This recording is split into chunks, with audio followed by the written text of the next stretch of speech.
सूर्यकोटि समप्रभ निर्विघ्नं कुरु मे देव सर्वकार्येषु सर्वदा।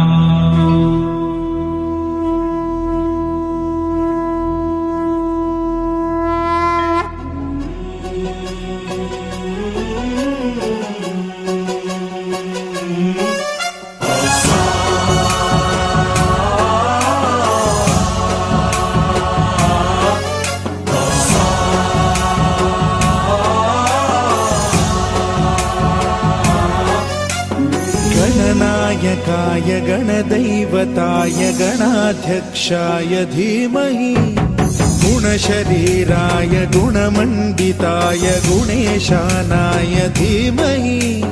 गुणातीताय गुणाधीशाय गुणप्रविष्टाय धीमहि एकदन्ताय वक्रतुण्डाय गौरीतनयाय धीमहि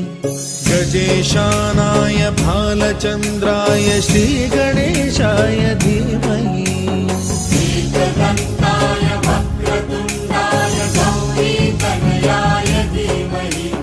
गजेशानाय भालचन्द्राय श्रीगणेशाय धीमहि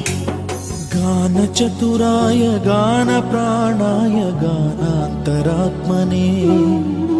गानोत्सुकाय गानमत्ताय गानोत्सुकमनसे गुरुपूजिताय गुरुदैवताय गुरुकुलस्थायिने गुरुविक्रमाय गुह्यप्रवराय गुरवे गुणगुरवे गुरुदैत्यकलक्षेत्रे गुरुधर्म सदा